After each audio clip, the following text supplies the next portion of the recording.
Bon, bonsoir, merci d'être venu. Alors, je ne sais pas si je parlerai tout le temps dans le micro, hein.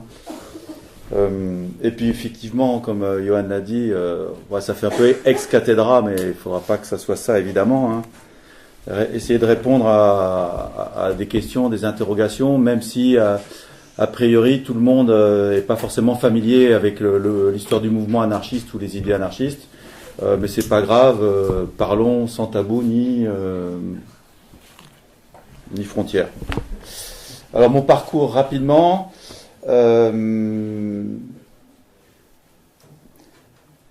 Mon père est bourguignon, ma mère est stéphanoise. J'irai très vite, mais c'est le contexte est important, vous allez comprendre. Je suis né à Paris, à Montmartre. Je dis ça pourquoi ? Parce que du côté de ma mère, on va dire qu'il y a un côté institutrice, vraiment. Donc une appétence pour la pédagogie, l'investissement, et de façon assez moderniste, qui fait que ma mère a reçu une éducation, alors je dirais pas féministe, mais quelque part très sensibilisée quand même à l'autonomie des femmes et à la responsabilité, même si de fait elle a été mère au foyer, on va dire. Et puis l'autre côté de la famille à Saint-Étienne, c'était des mineurs de fond, donc j'ai aussi connu la ville noire et les conditions de vie de mes grands-oncles, donc le prolétariat.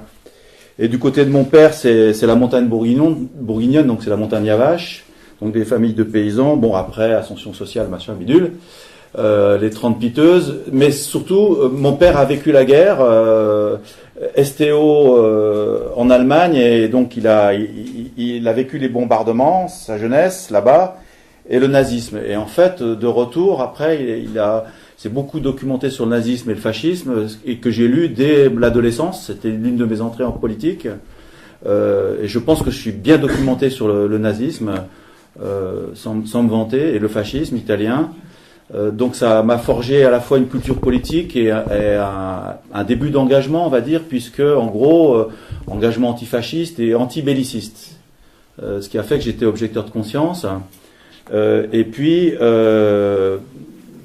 pendant des luttes étudiantes, quand j'ai commencé mes études de géographie, un copain, parce qu'on a monté un syndicat que certains connaissent peut-être, mouvement d'action syndicale, qui se voulait opposé aux deux UNEF. À l'époque, c'était l'UNEF stalinienne et l'autre, c'était l'UNEF trotskiste. Donc tous les deux nous gavaient, donc on voulait monter notre syndicat. Okay. Et le copain disait, on a une démarche anarcho-syndicaliste. Ah ouais, alors moi ça m'a plu, le mot m'a plu. Donc c'était un peu l'entrée, dire par les mots, quoi. Et du coup, j'ai commencé à me documenter, mais en même temps, je suis parti au Japon juste après, et assez curieusement. C'est au Japon que j'ai commencé à m'intéresser de plus près à la question anarchiste. J'ai acheté dans une librairie de Tokyo l'anarchisme de Daniel Guérin, que certains connaissent peut-être, ce fameux bouquin qui circulait beaucoup, qui était l'une des premières entrées, je dirais, dans les idées anarchistes. Et évidemment, de retour, j'ai voulu en savoir davantage. Et je précise que mes 2 premières années au Japon m'ont permis de prendre des distances avec tout ce que j'avais reçu en termes d'éducation et de valeurs, pas seulement, je dirais, de la famille, mais du fonctionnement social, et en particulier de constater qu'une société comme le Japon pouvait fonctionner collectivement, et souvent de façon très collective, sans référence à une religion, et notamment le christianisme, par exemple, donc, et sans transcendance. Et ça m'a beaucoup frappé, y compris d'un point de vue éthique, hein, le système moral, y compris sur le plan de la sexualité, par exemple, parce qu'il n'y a pas la notion de péché, et il n'y a pas la notion de tabou, donc ça ouvre quand même pas mal de perspectives, surtout pour un jeune garçon à l'époque. À rentrer en France, je me suis donc beaucoup documenté. Je suis rentré assez rapidement à la Fédération anarchiste. Alors, c'est un peu la private joke que certains connaissent peut-être. J'ai adhéré le 11 mai 1981. C'est la dernière fois où j'ai voté, hein. Donc, et mon père m'avait engueulé, hein, parce que j'ai voté Mitterrand, évidemment, comme un blaireau. Et il m'a engueulé, et il m'a dit, mais Philippe, décidément, t'as rien compris. Je t'ai déjà expliqué qu'il avait porté la Francisque, comment as-tu pu, etc., etc. Bon. Bon, je passe la suite sur l'engagement anarchiste et j'arrive quand même au livre. Alors, c'est la 3e édition en poche, augmentée, performée, tout ce que vous voulez, avec les choses qui manquaient dans la première édition et en particulier des questions davantage sur l'écologisme et sur le féminisme aussi. Et l'idée de départ, c'est que en fait, c'est au Cavalier Bleu, et c'est l'éditrice de l'un de mes livres sur le Japon. Et c'est vrai que je m'entends bien avec l'éditrice.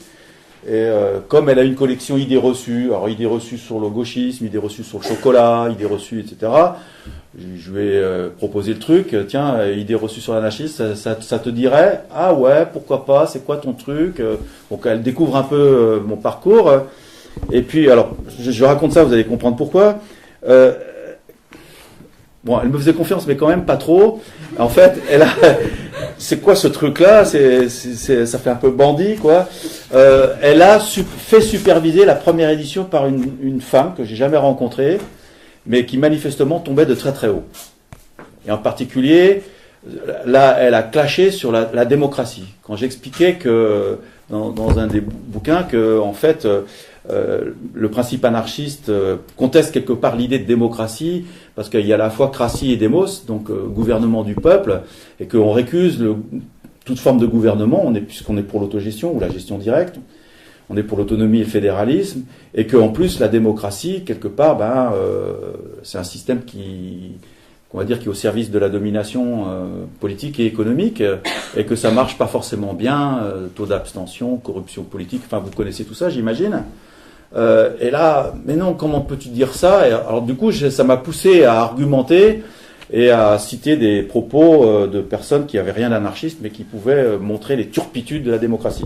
Bon, c'était juste un exemple, donc il y avait une espèce de contrôle derrière, mais je répondais à chaque fois un peu au coup par coup, ce qui a permis peut-être de répondre à des interrogations, à d'autres interrogations. Pour la 2e édition, c'est bon, j'avais le blanc-seing, et pour la 3e, pareil, donc j'ai pas eu droit à une supervision, donc c'était très bien. Est-ce que tu en as profité pour modifier certaines choses en étant plus libre d'écrire Ah non, pas trop finalement en fait. J'ai rajouté plus d'éléments parce qu'il est un peu plus épais, c'est tout. Donc voilà, c'est livré comme ça. Avec, et je termine là-dessus, avant de laisser la parole, c'est l'idée quand même de s'interroger sur les idées reçues que les uns et les autres peuvent avoir sur l'anarchisme, et il y en a beaucoup. Alors il y a les classiques, les anarchistes sont violents, et puis je me suis aussi appuyé sur un petit travail avec des étudiants, j'ai fait un petit questionnaire pour voir ce qui sortait un peu du chapeau, et voilà, bon, c'est méthodologiquement light, on va dire, mais quand même, il y avait des choses assez intéressantes, notamment quand je demandais les noms de personnes, d'anarchistes célèbres. Bon, Bakounine sortait du chapeau régulièrement. Alors, je ne crois pas que Cohn-Bendit ait été nommé. Bon, j'amorce le débat, là. Et du coup, une idée reçue d'actualité? Les gilets jaunes, non, mais on va pas... Non, oui. Ça viendra dans la discussion. Oui, n'hésitez pas, si vous avez des questions. Courage. Alors, j'ai pas réponse à tout, soit dit en passant, donc on pourra interagir. Hein.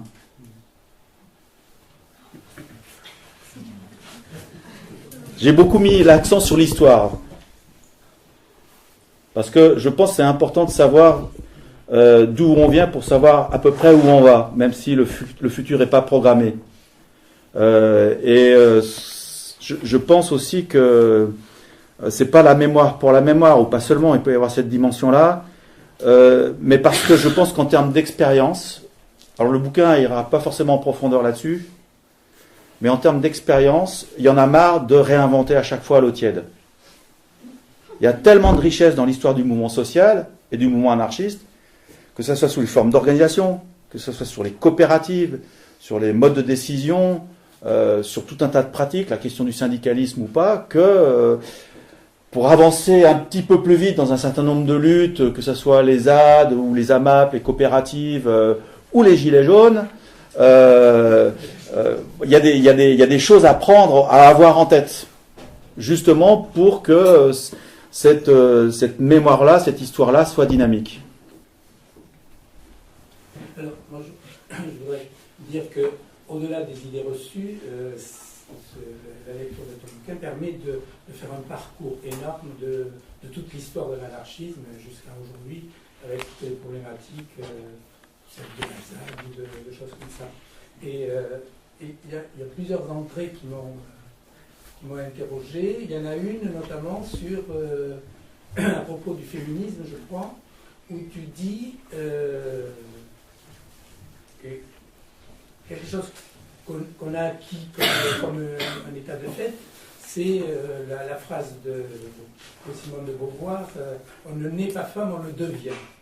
Et là, tu associes à l'idée de tabula rasa, et cette idée que, attention, parce que derrière ça, il y a l'idée qu'on serait des individus totalement construits par le social, et à ce moment-là, ça devient très dangereux parce que ça ouvre la porte à tous les écrasements possibles.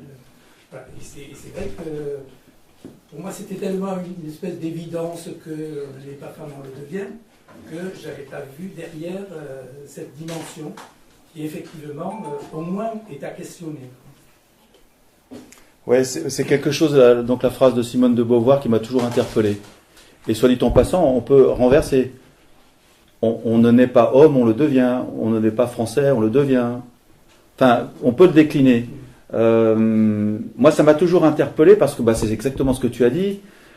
C'est donc que la société qui nous forme. Il n'y a pas d'individu dans son intégrité à la fois biologique et spirituelle. Et d'ailleurs, entre l'inné et l'acquis, en réalité, on ne sait pas. Et heureusement qu'on ne sait pas. Malgré tous les progrès, le mot me fait pas peur de la neuroscience, des neurosciences, on ne sait pas et on ne saura pas exactement quelle est la part de l'acquis par la structure familiale, la société, l'état de la société, l'époque, etc. Ça joue un rôle énorme, évidemment, de la part de l'individu qui a les yeux bleus, un grand nez, etc., et qui peut-être a un cerveau organisé d'une certaine façon.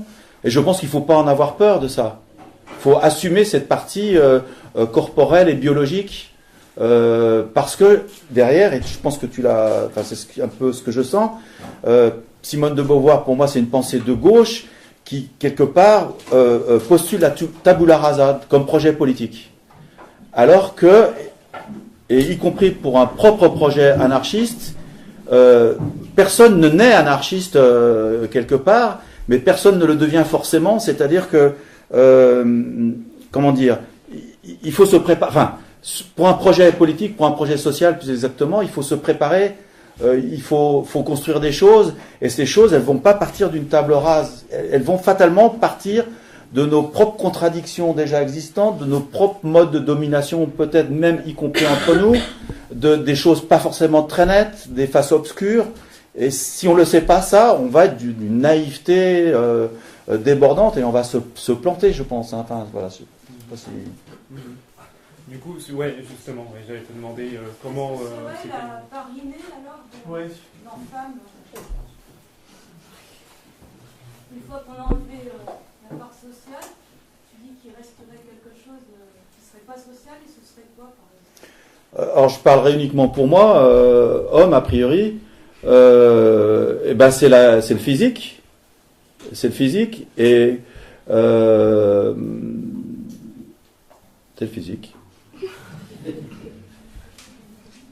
C'est important le physique. C'est important le physique, mais en fait, le physique, c'est justement les derniers progrès scientifiques montrent qu'on est très très loin d'être binaire, y compris physiquement, homme ou femme. Du coup, réduire la définition de femme,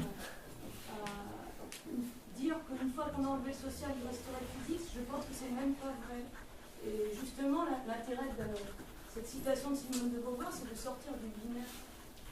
Et précisément de considérer que une caractéristique des chromosomes femmes ou des chromosomes hommes, à condition qu'ils soient extrêmement bien déterminé, c'est loin d'être le cas, je fait, c'est rien de plus que des yeux bleus, être grand, être petit, mais c'est en tout cas certainement pas quelque chose qu'on devrait désigner avec le terme homme ou femme, justement. Ouais, Alors quand je dis physique, je vais fatalement vite, effectivement. On peut dire aussi neurologique, y compris les capacités de cerveau. Et je répète, il me semble que même les neurosciences sont pas très au point pour savoir effectivement dans notre propre cerveau, tout n'est pas mobilisé. D'accord. Donc de ce point de vue-là, moi en réalité, quelque part, et enfin peut-être que je me trompe dans la question-réponse, j'y vois une forme d'égalité. Et après, là, ce que j'ai entendu au début, c'est les parts de féminité et les parts de masculinité. Est-ce que c'est valable de dire ça ou pas? Ça n'a aucun sens si ce n'est social, effectivement. Alors, social, ouais, alors, social, mais en sachant que selon les cultures et les époques des cultures, c'est pas le même social. De la même façon que le physique change. Non, mais en termes de dentition, d'agrandissement des tailles, en fonction d'alimentation, etc. Et ça ne change rien la catégorisation binaire qui, elle, est extrêmement politique et sociale et économique et tout ça. Alors, si je peux simplement après, mais ça fait partie d'un très vaste débat, le débat sur tout est politique.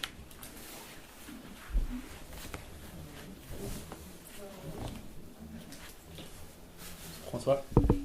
Moi, je vais un peu dans le sens des camarades là qu'on parlait, dans le sens où, en fait, par rapport à ce que tu dis sur cette idée d'un moment donné de relativiser, alors je ne pense pas complètement, mais la part du social vis-à-vis de la part de l'inné, parce qu'effectivement, pour ne pas rentrer dans un déterminisme absolu qui serait profondément, pour le coup, oppressif, parce qu'on peut en arriver à ça aussi. Mais est-ce que dans une conjoncture où la domination, notamment pour des groupes sociaux, est hyper forte, on pense notamment sur un plan intersectionnel aux femmes, racisées, etc., relativiser cette part du social, en fait, c'est pas ouvrir la porte à encore plus de domination. On le voit, enfin, je pense, après voilà, c'est vraiment une approche là pour le coup basée sur la domination et sur le rapport au social dans la domination. Moi, j'entends ce que tu dis quand tu dis justement, voilà, bon, il ne faut pas être dans ce déterminisme absolu du social, mais est-ce qu'on peut aujourd'hui, dans beaucoup de cas de figure, s'en passer? Alors, quand on est blanc, dominant, comme toi, comme moi, peut-être, on peut justement se passer de ce faire ce relativisme-là, mais est-ce qu'on peut l'accepter dans une perspective d'émancipation pour les autres? Alors, en fait, dans la façon dont je posais la phrase, qui est extrait d'un chapitre, c'était plus sur l'idée de la tabula rasa en tant que projet politique. C'est-à-dire que je pense que, et c'est quand même ce que les régimes totalitaires marxistes ont démontré, et chez Guevara aussi, qui a parlé de l'homme nouveau, moi, ce sont des choses qui, je pense, individuellement et politiquement, me font peur. Ça veut dire qu'on peut fabriquer de l'homme nouveau. Je n'y crois pas. D'ailleurs, ça n'a pas marché précisément parce qu'on hérite d'un certain nombre de choses, à la fois sociales et aussi physiques, biologiques. Alors, quelle est la part entre les deux? J'en sais rien. Et il est évident que le social joue un rôle extrêmement important dans la fabrication, dans les attributions de genre, etc. Et y compris aussi dans les formes de domination. Mais après...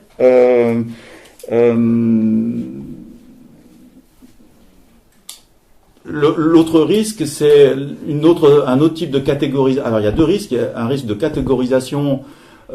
Tu es blanc, mâle, et donc fatalement, potentiellement dominateur ou dominant. C'est pas parce que tu es femme et noire que tu es fatalement non dominante. Et la classe. Mais là, on partait des individus, hein, quand même. Hein. Donc, on voit bien les contradictions, les difficultés entre les deux. Et puis, la seconde chose, est-ce que le projet social libertaire est une addition de problématiques, chaque domaine de lutte ou de problématiques spécifiques? Est-ce que c'est que ça? C'est-à-dire, en gros, on additionne la question du genre avec la question de la ségrégation raciale, on rajoute avec le salariat, on rajoute... Est-ce que c'est que ça le projet social libertaire? On va faire une espèce d'inventaire comme ça de toutes les situations de domination qu'on peut rencontrer, mais on a quand même du mal à imaginer qu'on ne puisse pas voir ça sous le prisme de 3 dominations qui sont une réalité et qu'on ne peut pas contourner. La domination qui a un lien avec la classe, la domination qui a un lien avec effectivement l'origine, la couleur de peau, et la domination qui vient du genre homme-femme. Et ça, ces 3 systèmes de domination-là, ces 3 systèmes qu'on ne peut pas éviter. Et donc, et qui sont systèmes, justement. C'est pas des trucs. C'est pas des individus. C'est pas lié à des petites histoires à droite, à gauche. Non, c'est des systèmes. Alors, je vais faire la provocation. Non, mais parce que je l'ai vécu. Et c'est Philippe qui l'a vécu. Parcoursup, ok. Bon, des luttes quand même assez dures. Je me suis senti extrêmement seul dans mon département. Université qui était élue avec des gens d'extrême gauche, qui se sont pliés au macronisme. On était quelques collègues à résister et à soutenir les étudiants. Contre Parcoursup, la loi OR et compagnie. Et moi, personnellement, j'avais qu'une seule arme, en dehors de la solidarité avec les étudiants, c'était l'examen, la fameuse sanction qu'adore le système. Et il se trouve que l'un de mes cours est assez capital pour le diplôme. Et je voulais pas le faire passer l'examen. Donc j'ai bloqué. En espérant qu'à un moment donné, bon, ça l'a pas fait, que les lycéens se réveillent et rejoignent le mouvement étudiant. Bon, il s'en est fallu de peu importe. Donc j'ai refusé de passer l'examen malgré... et j'ai reçu de la part du responsable de licence, une femme, de la part du responsable de département, une femme, de la part de la VP chargée des études, une femme, et de la part de la présidente de l'université, une femme, un message me demandant, chers collègues, il faut que tu fasses passer les examens. C'est social, c'est un système social. Donc c'est pas le... Oui, bien sûr, de classe, on est d'accord. On est d'accord alors. Donc on est d'accord. Mais du coup, j'en profite, une question pour vous, à OCT, vous réfléchissez quand même pas mal à ça, vu qu'on est sur le féminisme, à quelles idées reçues globalement vous vous attaquez? Quelles sont celles qui reviennent le plus souvent? Par exemple, effectivement, on est avec une espèce de cerveau féminin. Ah, c'est pas ce que j'ai dit, oh. J'ai entendu ça, moi, quand même. Mais non, je parle de l'individu. Donc c'est qui n'est pas du tout lié, donc on peut avoir un... Mais du coup, ça revient à dire ce qu'on disait au début, je comprends pas. Oui, donc on ne n'est pas femme, on ne n'est pas homme, on le devient, alors qu'en fait on l'est. Mais bien sûr, on ne n'est pas homme, on le devient aussi. Non, c'est le contraire. Mais bon. Simone de Beauvoir, elle a dit ça à la base, c'est justement pour casser avec le naturalisme qui renvoyait toujours à si on est un homme. En fait, on définissait tout par rapport à la biologie et on s'est rendu compte que non, il y avait la part sociale qui avait quand même un gros rôle. Donc après, il y a justement la question, c'est les deux peut-être mélangés, mais de dire, là je trouve c'est un peu dangereux de dire que voilà, une femme peut avoir un cerveau différent. Non, c'est pas ce que j'ai dit. Hein. Oui. Non, mais je suis d'accord sur l'époque. Effectivement, brisé avec le naturalisme. Ok. Mais moi, ma lecture que je propose, et maintenant, c'est que derrière cette proposition par de Beauvoir, il y a aussi autre chose qui me paraît le plus important, désolé, c'est la tabula rasa. C'est-à-dire donner la possibilité à des gens qui s'emparent de la société de fabriquer l'homme nouveau et la femme nouvelle. C'est ça que je vois aussi légitimé idéologiquement. Et quelque part, je suis désolé, c'est le discours de la gauche, alors ça a baissé un peu de pied, mais en tous les cas, fortement dominant à l'époque. Je ne comprends pas ce que tu veux dire. C'est quoi cette idée de fabriquer l'homme nouveau et la femme nouvelle? C'est Che Guevara. C'est la tabula rasa. Si. C'est-à-dire que une fois faite la révolution et par le bon parti de préférence et par les bons dirigeants de préférence, à ce moment-là, l'homme nouveau et la femme nouvelle sont possibles. Ça, si on est féministe marxiste, évidemment, mais nous, on dit féministe anarchiste. C'est précisément parce qu'on dit c'est pas une fois faite la révolution, il y aura l'homme nouveau et la femme nouvelle. Donc on est d'accord. C'est précisément l'intérêt d'être féministe et anarchiste en même temps. Donc je pense que ça, par exemple, c'est nous prêter. Moi je ne prête pas, hein. Qu'on n'a pas. Ça, c'est une idée reçue. Sur le féminisme, il y a des féministes. Il se trouve que quand on est dans le courant plutôt féministe anarchiste, on n'est pas du tout sur cette idée-là. Nous, on n'attend pas la révolution et on n'est pas dans l'idée de construire un homme ou une femme nouvelle, précisément. Mais vraiment pas. Non, mais c'est pas ce que j'ai dit, hein. Moi, je parlais de Simone de Beauvoir, hein, et de la gauche qu'elle représentait. Juste, il y a une question.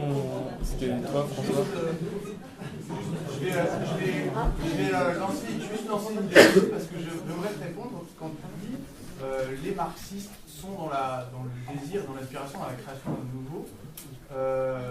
Il y a deux choses que j'aimerais juste revenir, parce que c'est peut-être probable, tu vas pouvoir me corriger, tant mieux, parce que finalement tu m'y connais moins. Est-ce que l'anarchisme, finalement, c'est pas la création de l'homme nouveau par excellence, parce que c'est se baser sur le vouloir politique, une forme de morale, alors non pas transcendantale, mais voilà, en autre forme, pour créer des formes autogestionnaires, là où justement, et je vais vraiment faire l'avocat du diable, j'ai cité une phrase de Lénine, qui dit, nous, à la différence des anarchistes, nous ne voulons pas créer l'homme nouveau pour faire la révolution, nous basons sur l'homme tel qu'il existe aujourd'hui pour créer effectivement un monde différent à travers la révolution.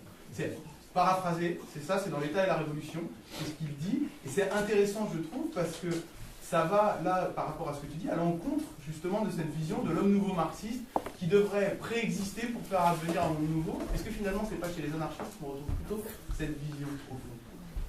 Alors ma dernière lecture de l'État et la Révolution date un peu. Donc admettons que Lénine aurait dit ça, mais justement c'est intéressant parce que ce texte, on le sait, l'État et la Révolution a été rédigé en direction des anarchistes pour englober les anarchistes du côté du bolchevisme, les rallier. Et d'ailleurs, quelques-uns se sont ralliés, parmi les plus célèbres comme Victor Serge. C'était pas rien, hein, venu de l'individualisme anarchiste. Donc il y avait une volonté délibérément tactique et stratégique de la part de Lénine, qui bien sûr a adapté le... Oui, non mais ça c'est ok, c'est un classique, c'est normal. Mais il a adapté le discours justement pour être dans la séduction. Mais ça ne veut pas dire que fondamentalement il pense cela. Enfin, ce que je vois quand même au-delà des discours, c'est les pratiques des sociétés totalitaires qui veulent fabriquer quand même des nouveaux citoyens. Non, en Corée du Nord, non, en Union soviétique, les camps de rééducation, les choses comme ça, les autocritiques, tout ce système de... Ça n'a pas existé, non, quand même, le camp de rééducation, ça veut bien dire ce que ça veut dire, on est d'accord, hein? C'est pas ça qui est question, là, on parle... Ah bon? Non mais, enfin, je suis pas en train de faire le procès du RSS parce qu'il a été fait par des gens beaucoup mieux que moi, et des dérives totalitaires, effectivement, du non-soviétique et du bolchevisme. Je voulais juste venir parce que derrière, en fait, non, il ne le dit pas sur un mode simplement de séduction, il l'appuie sur une vision de l'État et sur une théorie de l'État, et notamment, il s'attaque à celle des anarchistes, en tout cas, issus de la première et de la deuxième internationale. En fait, il se positionne à un moment donné dans ce débat-là, et le sujet qu'il pose vis-à-vis de l'État, c'est justement pour ça qu'il sort cette phrase, c'est qu'il dit les anarchistes veulent liquider l'État en disant l'État c'est le mal. Sauf que l'État, c'est l'expression de la classe bourgeoise. On ne peut pas le liquider comme ça si on ne peut pas le faire disparaître de façon magique. Et il dit les anarchistes se plantent là-dessus. Nous, on le détruit parce qu'on veut mettre en place la dictature du prolétariat. Et c'est parce qu'il y a la dictature du prolétariat qu'on fait évoluer l'État vers une autre forme qui se dissout progressivement et qui est la fameuse histoire de la transition au socialisme vers le communisme. Ce que je veux juste te dire là-dessus, c'est que...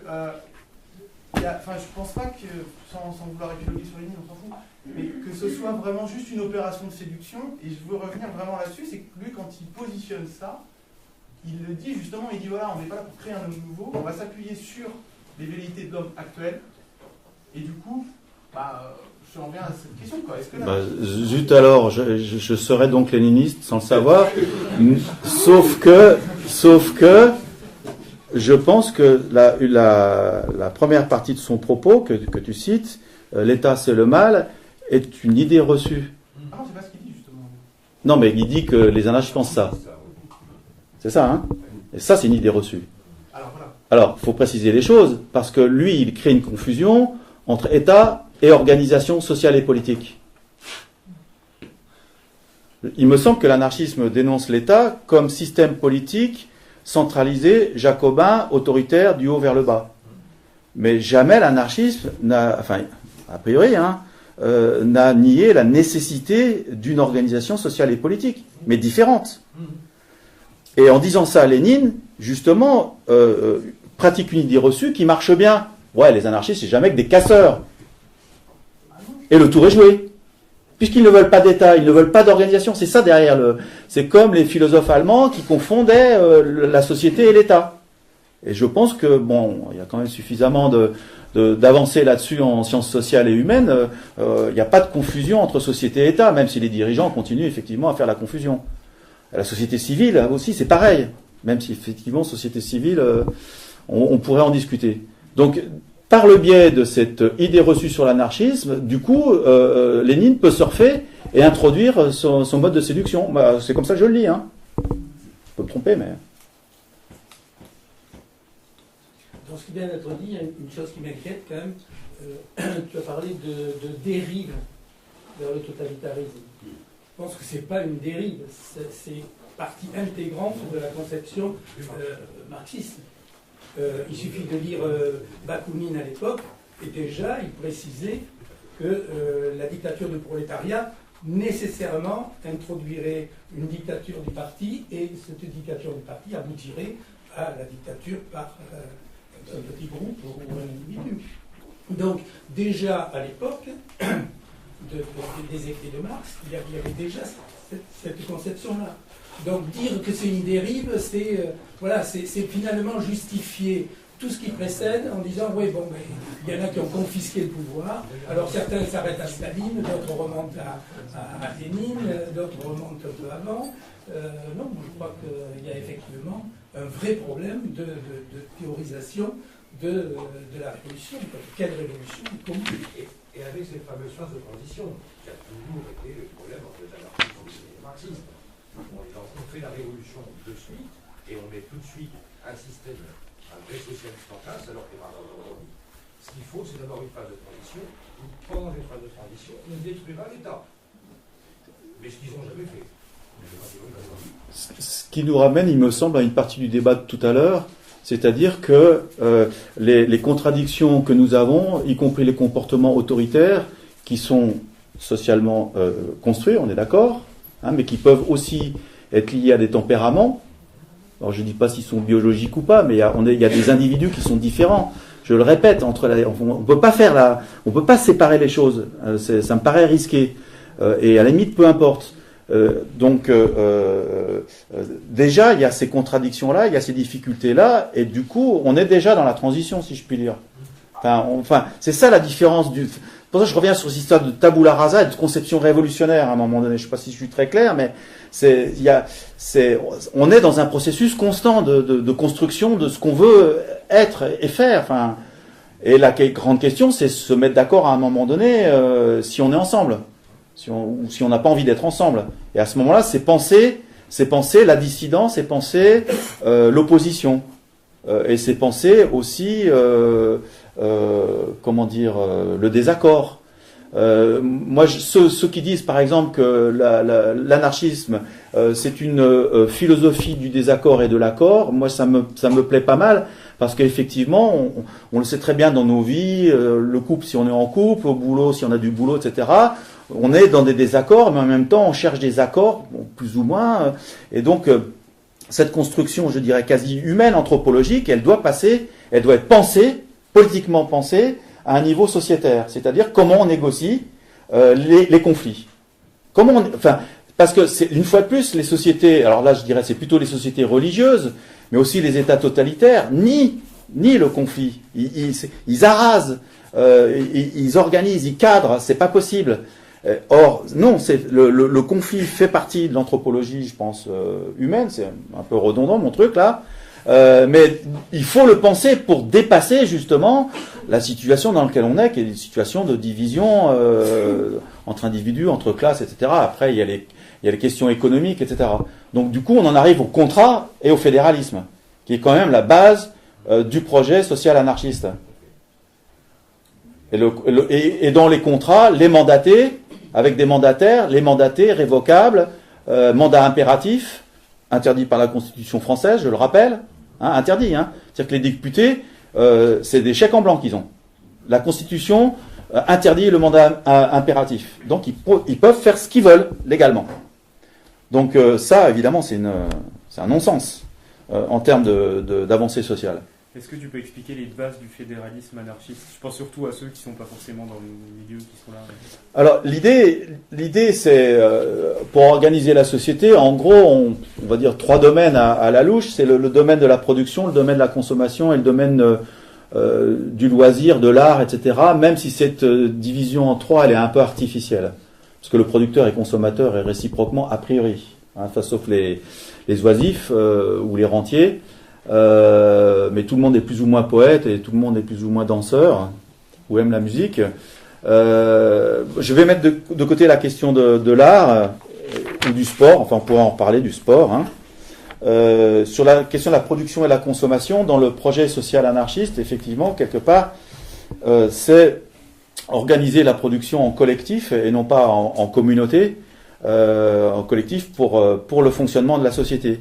Et chaque groupe de production se fédère avec d'autres groupes.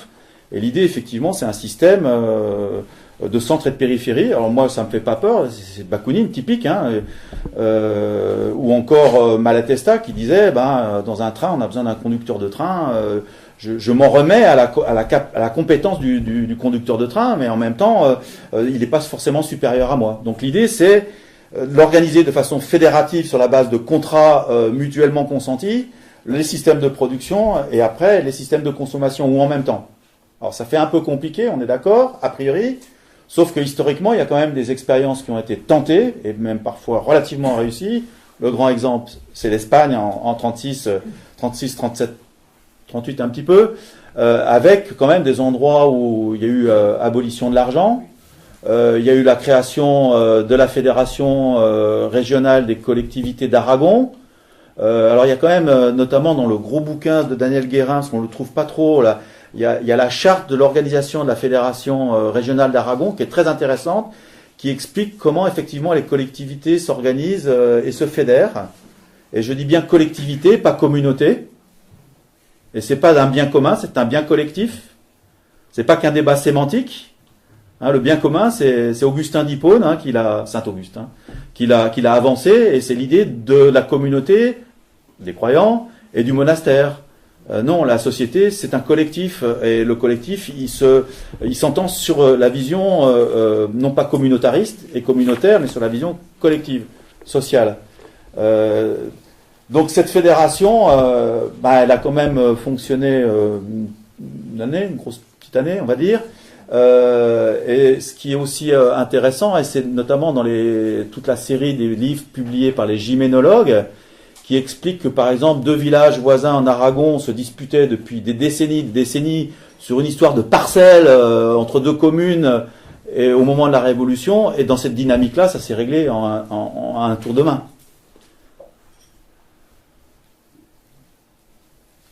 Je sois souple, non ? Justement, est-ce qu'au vu des questions au moins environnementales, la référence à la Terre appartient à ceux qui la travaillent, ne doit pas être révisée? Puisque justement, la question est celle des riverains et de ceux qui subissent quelque part les effets du travail, mais ça peut être pour la consommation et autres. C'est-à-dire que le terme de la décision, il est fourni à l'époque de façon, sans les ramifications de la constante du travail. Parce qu'aujourd'hui, l'autogestion ne doit pas impliquer ceux qui travaillent, ceux qui consomment et ceux qui subissent le process. Je sais pas si... La réponse est oui. Mais je pense que la revendication, la terre à ceux qui la travaillent, est une revendication qui est historiquement située. C'est-à-dire à une époque où le fermage, le métayage dominait, il y avait toute une aristocratie foncière, une bourgeoisie foncière qui accaparait les terres. Ça n'a pas complètement disparu, mais du coup, cette revendication parlait aux paysans. Après, dans la terre appartient, il y a la question de la propriété, donc on pourrait aussi discuter, mais dans le projet social, effectivement, à partir du moment où il y a fédéralisme, il y a intervention des autres collectifs sur ce qui se passe, merci, en sachant que l'unité de base, c'est la commune. C'est la commune. C'est la commune, d'où l'importance du municipalisme libertaire, qui est en capacité, à taille humaine, même si cette expression pourrait être discutable, c'est la commune qui est en capacité de réunir sur un même espace plusieurs problématiques. La problématique agricole, la problématique industrielle, artisanale, ludique, sportive, et de consommation, coopérative, etc., etc. Et là, à échelle humaine, sauf que, et ça c'est important, et notamment, je pense que c'est ce qui distingue le projet sociétaire anarchiste du projet écologiste ou de certains écologistes, c'est que ce n'est pas que la commune toute seule, c'est la fédération de communes. Et il faut déjà penser à ça. C'est-à-dire que si on pense que la commune va être autosuffisante, se débrouiller toute seule, fabriquer ses presses purées dans son coin, s'il y a encore besoin de presses purées ou de couteaux, je sais rien, c'est une vue de l'esprit, ça ne marchera pas. Ou alors, enfin, c'est possible. Le système libertaire admet que s'ils ont envie d'être dans leur coin, la commune bidule, qu'elle reste dans son coin. Mais après, qu'elle vienne pas pleurer, entre guillemets. Et d'ailleurs, l'expérience historique l'a montré. C'est-à-dire que la grande force des anarchistes espagnols, quand même, dans les collectivisations, c'est qu'elles étaient libres. C'est-à-dire que si les paysans voulaient pas rejoindre la collectivité et fonctionner avec la collectivité, restez dans votre coin. Sauf qu'au bout d'un moment, les pauvres, ils rejoignaient. Parce qu'effectivement, ils se sentaient, soit c'est stupide, soit c'était pas possible. Donc, mais ça, c'est une dynamique. Et quand tu parles de municipalisme libertaire, quelle forme de municipalisme libertaire t'as en tête? Parce que je sais que c'est des réflexions au sein du réseau de géographie libertaire, il y a les travaux de Murray Bookchin, il y a d'autres choses autour de ça. Et quelle différence tu fais dans l'organisation avec le fédéralisme libertaire?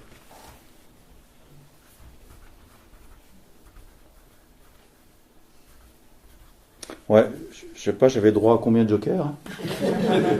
Non, mais c'est une question qui est vraiment d'actualité et c'est difficile d'y répondre sans vouloir projeter un programme préétabli. Personnellement, je pense que l'une des tâches essentielles du mouvement libertaire, au sens large, c'est de reprendre la question du municipalisme libertaire en sachant, parce que quels sont les leviers qu'on a par rapport en ce moment? On met de côté les trucs électoraux, parlementaires, etc. On voit que le rapport de force, et on le voit bien avec le mouvement des Gilets jaunes, le rapport de force et la répression, c'est extrêmement disproportionné. Se réapproprier, pour le coup, l'espace communal, et de façon libertaire, est une issue. Après, c'est comment? Et on rejoint quand même, c'est des débats qui existent dans le mouvement libertaire, puisque même à la fin de sa vie, Murray Bookchin était pas hostile à des participations électorales localisées, municipales. Est-ce qu'on doit se poser la question dans ces termes-là, avec tous les dangers que ça comporte? Est-ce qu'on ne doit pas, au contraire, réfléchir en termes de contre-pouvoir de base? C'est-à-dire que établir des structures de production ou de consommation ou de loisirs qui soient des formes de contre-pouvoir vis-à-vis de la municipalité en place, en sachant que moi je suis assez pragmatique, si on prend l'exemple français, au cas par cas, parce qu'on sait très bien que dans les petites communes rurales, le maire c'est pas Pol Pot, c'est pas ou Kim Jong-un. Donc, et souvent, on trouve de moins en moins de maires pour se payer le boulot, parce que ça devient une espèce de techno-bureaucratie absolument affolante. Et c'est pas forcément des carriéristes, on est d'accord, c'est pas des macronistes forcément. Donc, ils pensent au bien de la collectivité, ils s'engagent et puis ils rament, quoi. Moi, je pense, ça c'est une opinion purement personnelle, je pense que mais ça se discute. Je pense que si on rentre directement dans des formes électoralistes, on risque d'être vraiment piégé et de rentrer dans... Alors, c'est pas tellement la question du carriérisme politicien, mais d'être happé par la machine techno-bureaucratique. Et en fait, la solution idéale, mais l'idéal, ça ferait effectivement celle des contre-pouvoirs. Mais là, il faut les construire. Hein. Ça, c'est une autre paire de manches, justement, pour éviter ça. Alors, il y a quelques exemples historiques, mais bon. C'est quoi exactement le système des contre-pouvoirs? C'est par exemple créer une coopérative de production et de consommation, ou d'habitants, oui. Enfin, toutes les formes sont possibles. Et les exemples historiques, par exemple? Bon, on va pas revenir à la Révolution espagnole, mais il y a Spezzano Albanese en Italie, ils ont tenté ça. Hein. Il y a aussi, alors là c'est un peu de l'autre côté, c'est plutôt du côté boukchiniste qui se passe. Alors j'ai oublié le nom de la commune en. Hein? Rojava. Non, alors il y a le Rojava, on pourrait en parler, mais je suis pas suffisamment compétent. Mais une commune vers Naples. Où justement le maire a complètement changé l'organisation politique. Bon, il y a des exemples aussi en France, il y a Saillant, mais c'est un petit peu compliqué. Puis il y a l'exemple du Rojava, enfin je sais pas si vous pouvez en parler ou pas. Bon.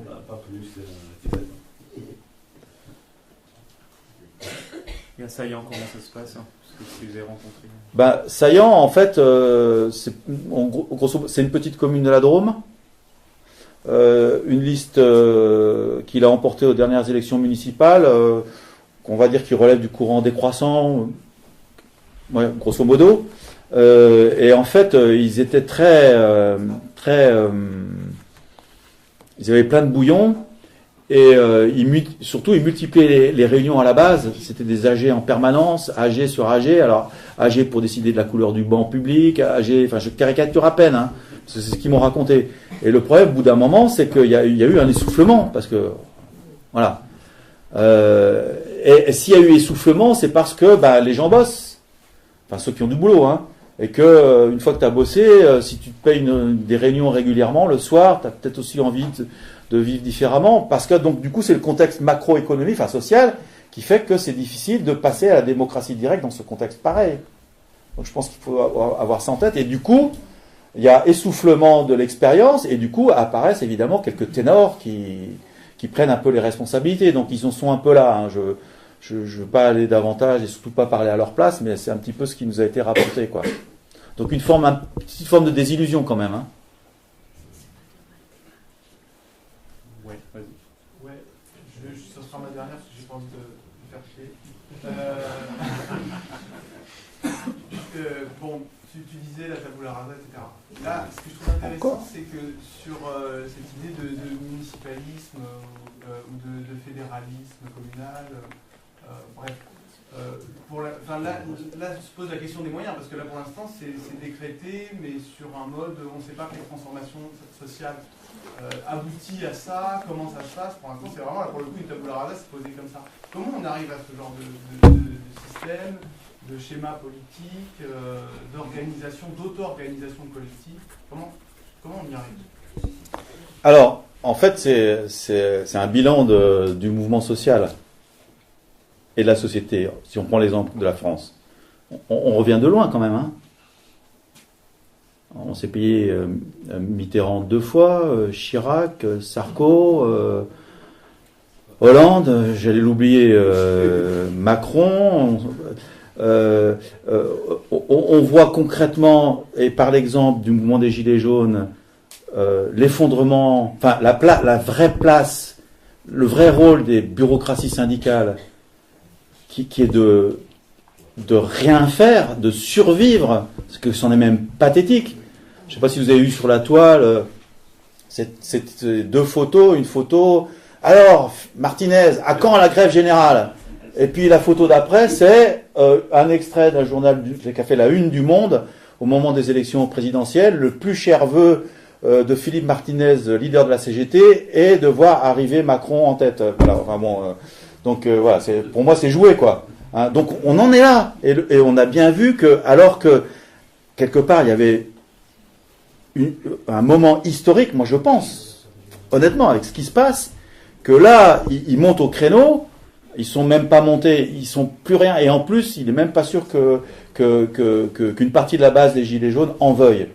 Ils sont cramés. Mais c'est quelque part, c'est grave et ça fait mal au bide parce que, à l'origine, le syndicalisme, et en particulier le syndicalisme révolutionnaire, les anarchistes ont été impliqués dedans. Hein, et notamment dans la fusion entre la CGT et la Fédération des bourses du travail. D'accord ? La charte d'Amiens, 1907, compromis entre socialistes et anarchistes, avec l'indépendance du syndicat et l'autonomie vis-à-vis du politique. Là, on arrive au bout de la comète, je pense. Et en même temps, excusez-moi, simultanément, j'en perds mon crayon. Simultanément, on voit apparaître d'autres formes et espaces de lutte. Alors il y a les ZAD, on est d'accord, en termes d'expérience, et on peut se demander, on en discutait tout à l'heure avec un copain, si finalement l'occupation des ronds-points n'était pas des mini-ZAD un peu partout en France. Sauf que c'est pas le même espace.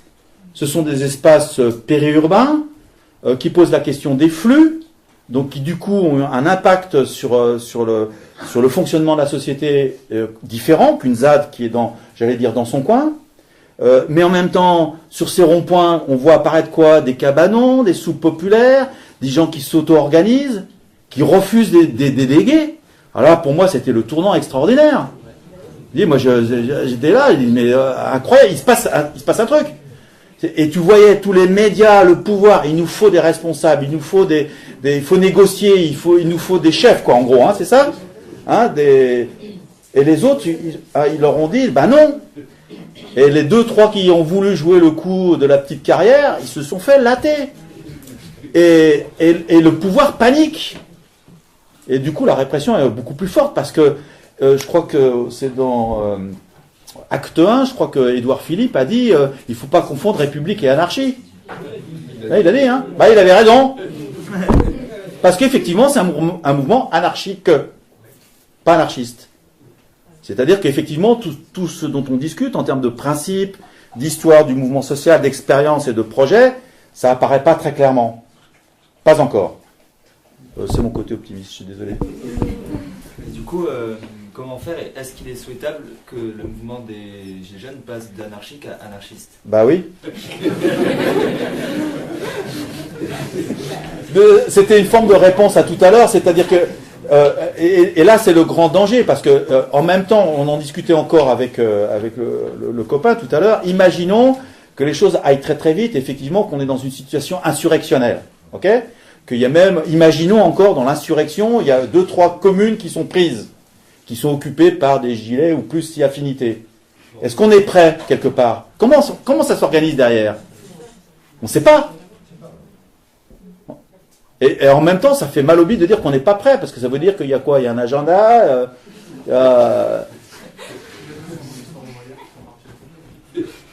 En même temps, simultanément, je pense que tout ce qui s'est passé dans les ZAD, tout ce qui s'est passé, alors Nuit debout, c'est autre chose, hein. Ce qui s'est passé au moment de Parcoursup, il y a un certain nombre de choses en termes d'auto-organisation qui sont quand même nouveaux, et en particulier pour ma génération. Il y a des choses quand même, hein. Ça avance. Et en face, ça devient très très dur quand même, hein.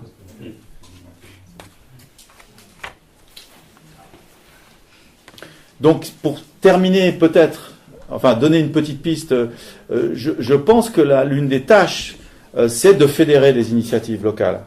On n'y est pas encore, mais entre AMAP, coopérative, groupe, association, tout ce qu'on veut, c'est est-ce qu'on est capable de fédérer cet ensemble-là sur des bases qui ne soient pas des bases de carriérisme politicien. Est-ce qu'on le veut ? Est-ce qu'on est en capacité ? On fait quoi des syndicats, etc., etc. Enfin, c'est ce genre de questions qu'on peut déjà mobiliser.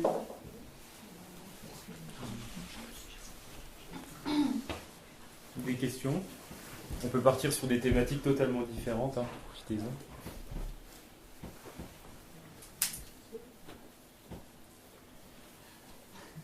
Si vous avez des idées, des idées reçues auxquelles vous êtes confrontés. Est-ce que tu vois un rôle potentiel du géographe libertaire quant à l'analyse, éventuellement le soutien ou quoi, des ZAD, des zones à défendre, tu vois, de ce que tu viens de citer là justement ? Ouais, je pense. c'est un petit peu ce que je dis, mais pas forcément raison, hein, on peut me détromper, on peut le discuter, c'est sûr. C'est que, deux choses. La première, c'est ce qu'on remarque dans la construction du mouvement anarchiste, c'est le rôle de géographes importants. C'est-à-dire qu'après une première phase historique où les penseurs et les penseuses de l'anarchisme réfléchissaient plutôt sur le politique et le sociologique, il y a eu une deuxième phase après la première internationale, après l'expulsion de Bakounine par Marx.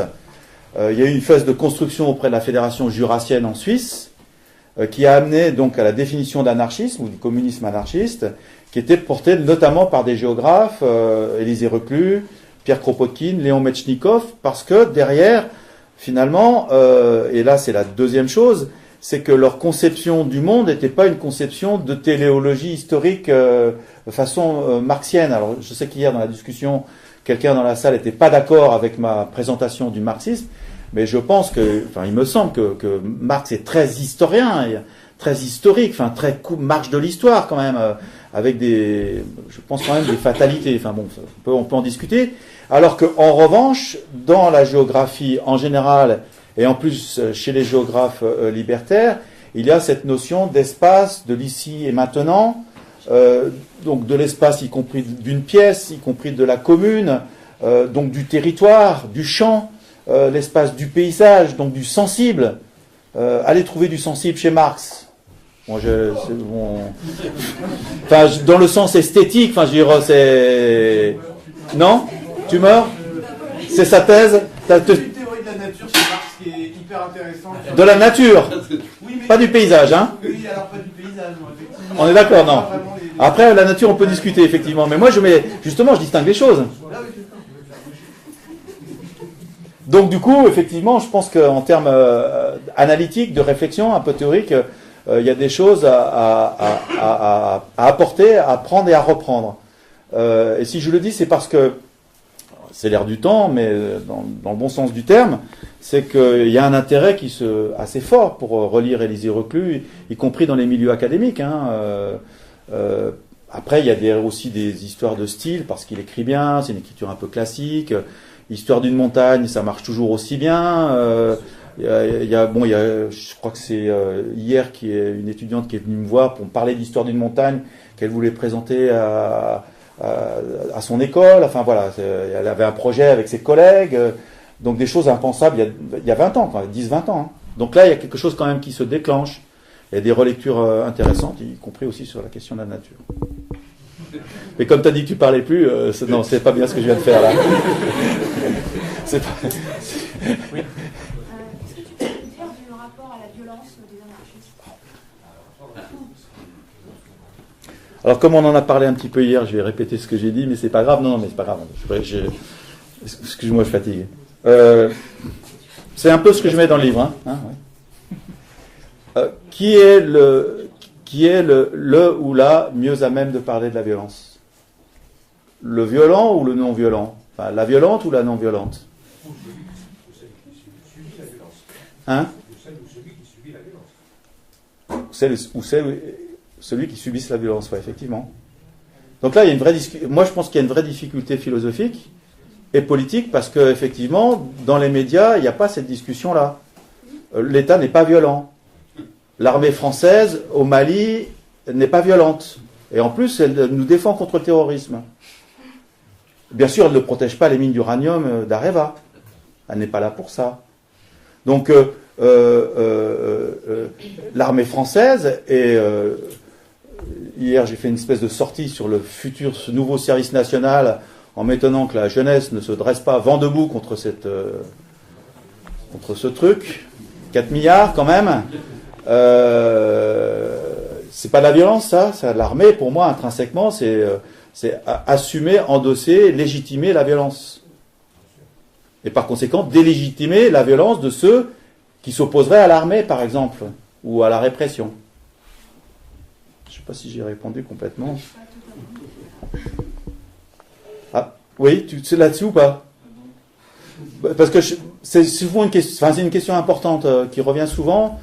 Là-dessus ?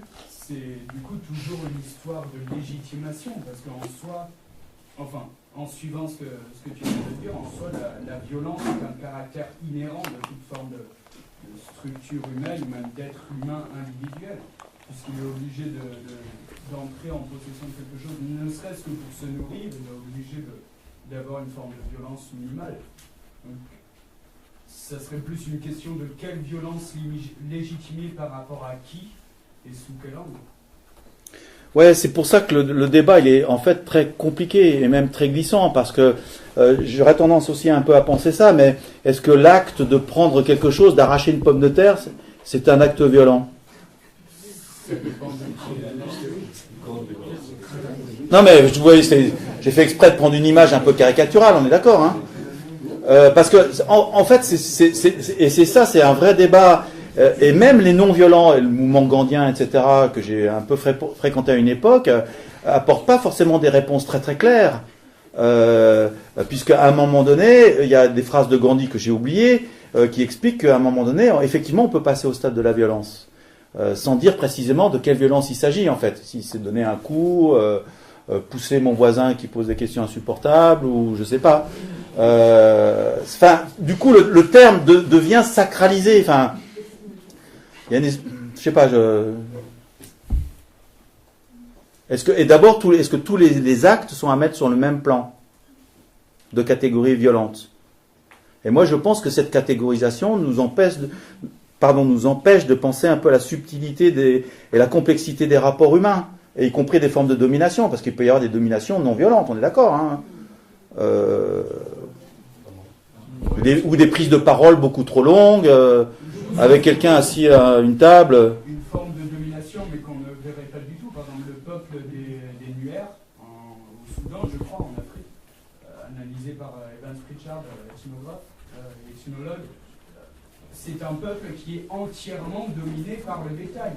Tout autour, enfin toute la société se structure là, non pas une domination masculine homme-femme ou une domination d'une classe par rapport à une autre, mais c'est l'ensemble de la société qui est soumis à une forme de mysticisme et de religiosité par rapport au bétail.